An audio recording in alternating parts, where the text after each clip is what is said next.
This is the plaintiff, Charles Avetian. He says he hired the defendant to build him a gazebo in his backyard, and the lying louse told him he would get the construction permit. Then, halfway through the bill, he received a stop construction violation nailed to his door because the defendant never applied for the permit. He's suing for $3,000, the amount he's now out.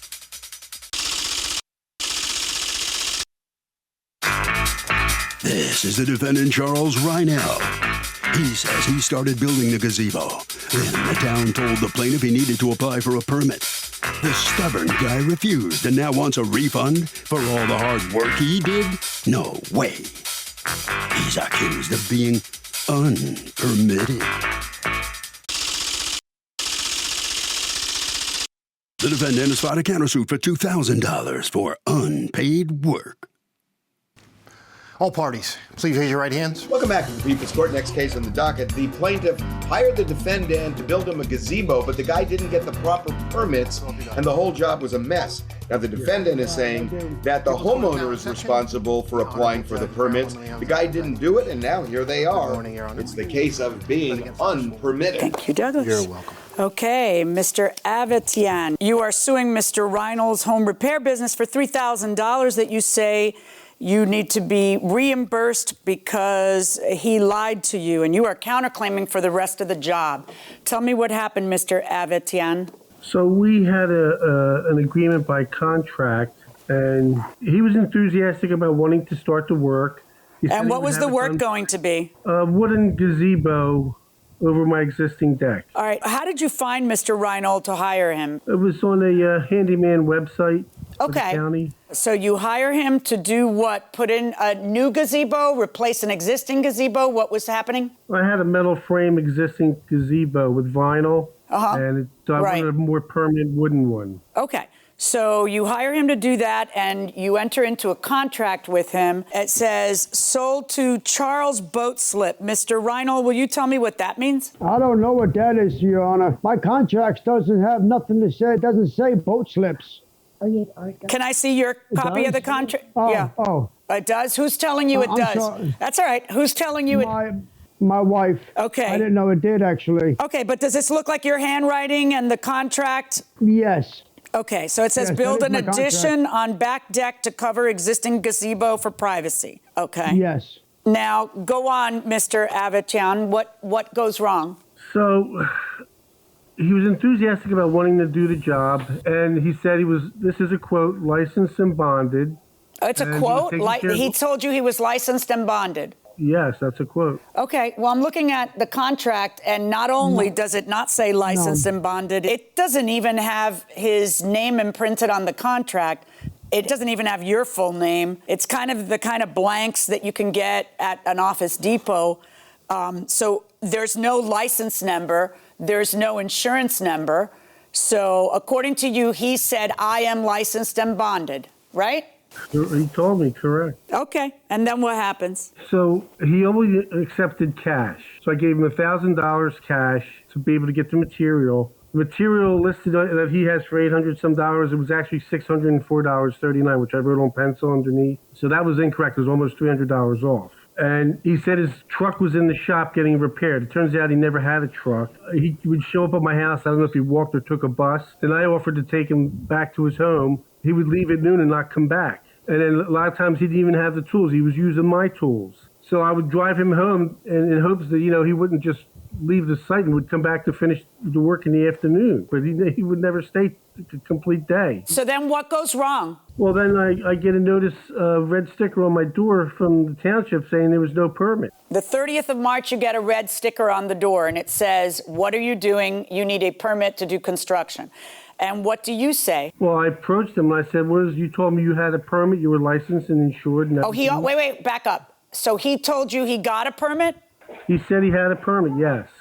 Okay. And I would ask him, where's the permit? Oh, I got to go pick it up. I don't have my truck. He wasn't able to go to get it to show the permit. Okay. And this is where we're at. So let me hear from you, Mr. Reinell. Your Honor, I apologize, but everything he said is not true at all.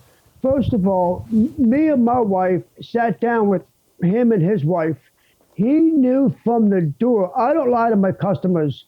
They knew I did not. I have insurance, but I'm not licensed.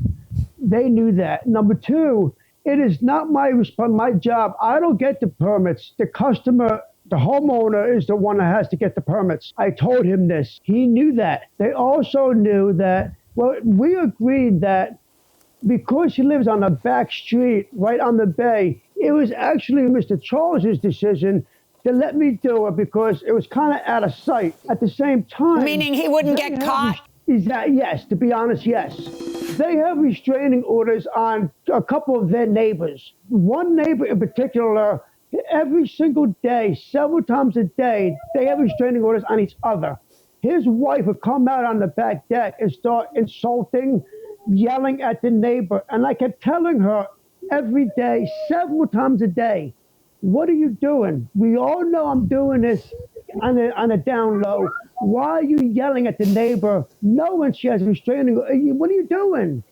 I said, Charles, please ask your wife to be quiet. Let's keep this on a down low. The same neighbor that called the code enforcement. How do you know that's the neighbor who called code enforcement? It's a good working theory, I got to tell you, but how do you know? I apologize. I'm assuming. I apologize. Yeah. I'm assuming that's the one. All right. I don't know for sure. So have you can't, if you're not licensed, you can't get a permit, right? No, ma'am. No, Right. And he knew, no, I cannot. So according to you, he actually knew darn well that he needed a permit and he was trying to do it on the down low so he wouldn't have to go through the expense, time, and trouble of a permit. Yes, ma'am. Yes, ma'am. Do you have any pictures of how finished the job was? Yes, I did submit them. Okay. So, Mr. Avatian, the homeowner can always get a permit. You say to me, well, that was his job because he was licensed and bonded, despite the fact that you found him on a handyman website. When I look at the contract, there's nothing that says licensed and bonded. Your last name isn't even on it. There's not one whit of language that says that he is getting a permit. Usually that's in there, and there's a charge for that because the permits cost money, as you know. And so he would have that as a line item. And he has the thing specifically line item. And nowhere there is there anything about a permit. And then he tells me that you guys actually discussed that and you were hoping to go into the down low, which is something people do. So let me ask you a question. Once there's a stop order, things can progress if you just go and apply for the permit as the homeowner. You don't need to be a contractor when you're the homeowner. So why didn't you just go down there and pull a permit for the job that you know darn well needed a permit? Well, I did. I went to City Hall, and they told me they wanted to speak to Mr. Randell. And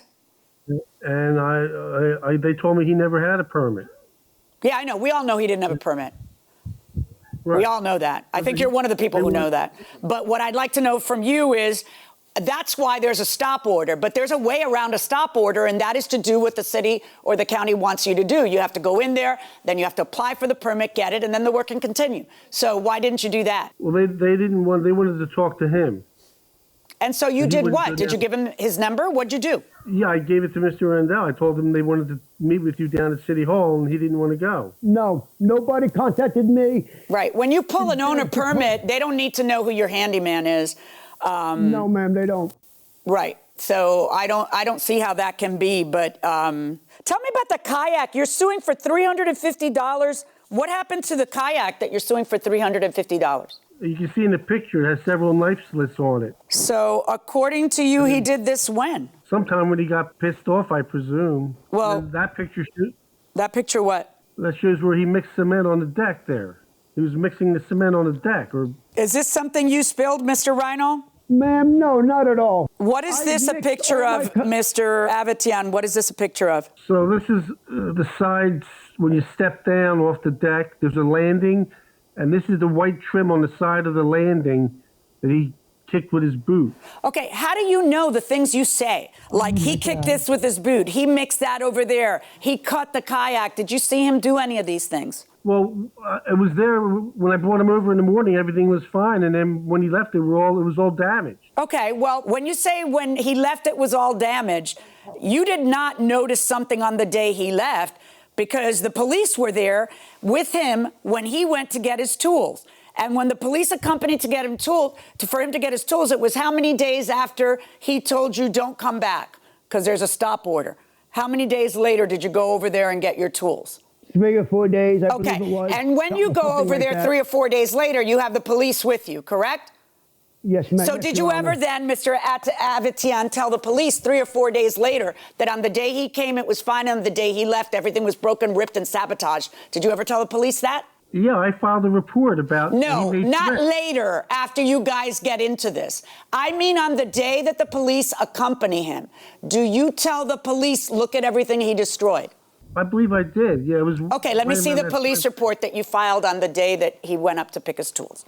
I filed a police report here. I have on my calendar. What day? Friday, April 12th, 21. in the Right. morning. When was the day that you went with the police to pick up your tools? That was 10 days later, right?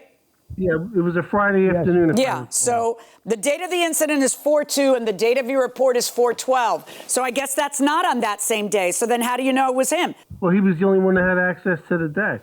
That's no not one proof around that that? someone else owes you $3,000. It's not. And I'll be honest with you, I find what he is saying infinitely more believable than what you are saying. That you own a home on the water with a beautiful dock and that you don't know gazebos need to be permitted. You hired somebody off a handyman site and then you're assuming he's licensed, insured, and bonded, but you haven't seen anything to indicate he's licensed, insured, and bonded. I'm not stupid. I know how this went down. It's an easy solution to this. All you've got to do is pull an owner permit and then let the man finish his job. But your strategy is, no, give me back every penny, even though most of the structure's already built. No, I'm not going to make him return your money. And you have zero proof that he did anything to your kayak or to your umbrella stand. Now, on your counterclaim against him, Mr. Reinl, you did not have to go back and complete it, right? If he hadn't sued you, you would have just let this go, wouldn't you?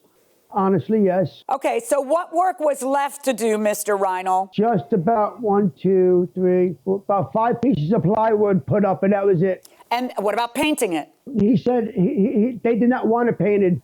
What They did not about, want- he just wanted. was there any other material that was going to be stretched over it? No, they kept switching every day. 1 minute they wanted a window put in. The next day they said no. The next day they said yes. Next day they said no. This whole thing was because they hate their neighbors. They wanted to be able to go on the deck without their neighbors watching them. But how are there, I but their said, well, neighbors aren't above them. Was this going to be like enclosed? I know.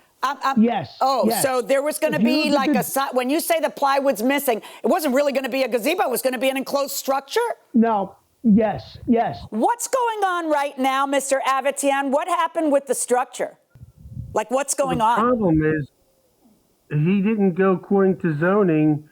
It had to be 4 feet from the center of the bulkhead on the. Yeah, that's the why you get property somebody line. licensed and insured, and that's why you pull a permit. But Well, can you prove what you just said? Because you didn't even say that in your complaint. Can you prove what By you the way, just said? Me? Yeah, you.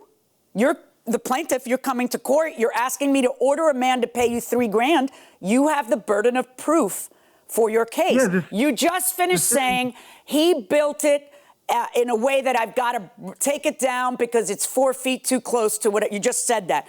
Can you prove what Right. you just said? Do you have anything from building and zoning that says that? I have it. No, I mean now, because this is, let me introduce you to me. I'm the person in the black dress about to make a ruling. So if you have anything you have not shared with us, I'd like to see it now and take a look at it. Well, I also have a copy of the receipt that he paid. It was $604.39. Okay, the word also was my first red flag that you wouldn't be answering my question. So you cannot prove the last thing you said, which is, oh, this has to be torn down because it's too close to the water. You have no evidence of that. I can forward it to you. I Nope. have it. No, we're done. All right. As for your lawsuit against Mr. Reinl for $3,000, I find that you have failed to prove your case, and I'm finding in favor of Mr. Reinl. Mr. Reinl, as for your counterclaim against him for the $2,000, if it was good enough for you, it's kind of good enough for me, too. There was still work that needed to be done that wasn't completed, and you got to not have to do that. So we're just going to call that a wash. That's my verdict. Good luck, folks. Thank you, Your Honor. Well, we've come to a 0-0 tie in this case. The plaintiff did not get $3,000. The defendant did not get $2,000. Neither one of them are probably happy. Mr. Avatar, you heard the judge. You could have gone down and get the permit yourself. I mean, but you didn't do that. You could have. It's It just didn't work for you. piece of paper that shows the zoning outline of the property. I didn't, I gave it to the new contractor so he would have it. I didn't know I would need it for court. I'm sure I could forward a copy. You need evidence to prevail in court. You really need evidence to show the judge, and that was your big problem here. I mean, I'm sorry for you, but you lost the case. The judge found against you. She also found against you, Mr. Rennell. You're not getting the $2,000 you were seeking. How do you feel about it? Maybe you said you were going to wash your hands of this anyway. I guess you're okay. Yeah. You're okay with it? I'm fine. I'm happy. I mean, honestly, this guy's missing a couple of chips out of a full bag. So I'm happy. He's a headache. So I'm happy. I don't care. All right. Well, good enough. Thank you very much, gentlemen. You're both losers today. I'm sorry about it, but that's the way it works out. No, I'm still a winner. Good, Harvey, how do you feel about this? What are you thinking? You know, Doug, it is a common problem when a homeowner hires a contractor to do work. You got to lay out who is responsible for what. And that means you need a punch list and you need to know exactly what has to be done with the job. And then you assign responsibility and you make it clear that the builder or the homeowner is responsible for the various items. And that way there's not going to be a problem like this down the line. Do you have a favorite holiday? And if so, what are some of the traditions of your favorite holiday? Well, I mean, my favorite holiday is Nochebuena, which is the 24th of December. Nochebuena. Nochebuena, of course, or as your mother used to lovingly call it, when's Chonchibona? Yes, That's what never she could used to quite say. get it right. Didn't quite get it. But she loved it. She did love it. And so we normally celebrate, Hispanics will celebrate on the 24th, really. And when I was a kid, right, Christmas Eve, and when I was a kid, we used to wait until midnight. Back when my parents had energy, we would wait until midnight, and that's when we'd start opening gifts, and we'd finish at 4 a.m, so it was a big to-do. And then we would always get to celebrate on the 25th also. So of course, turron. Turron. My mother would insist on turron, which is this awful tasting candy that it's a tradition in Spain, so she likes it. And then the next day, it was kind of a more traditional Christmas dinner at the other grandmother's At the Americans' house. Right, so we'd do the Cubans on the 24th and the Americans on the 25th, all of our lives. I got to say, that's probably my favorite holiday as well. But I got to put in a special plug for Dingus Day, which, I mean, being from Buffalo originally, it's a big holiday there. Dingus Day is Easter Monday. Easter Monday. After Easter. And they celebrate in areas of the country where they have large Polish communities. And I'm half Polish. And it's kind of a celebration of the end of Lent. And the Lenten restrictions. Right. The Lenten restrictions, you can let loose again. Let loose by doing what? Well, what they do is the men kind of court the women and the women court the men by, the men would like throw water on women and strike their legs with pussy willow branches. Because what woman can resist that type of technique? I mean, right? So, yeah. Every Monday after Easter, you just look at me and say, looks like really good Dingus Day weather. And I'm like, what? Right. Just to get a laugh out of you. And it worked every time. Every Monday it works.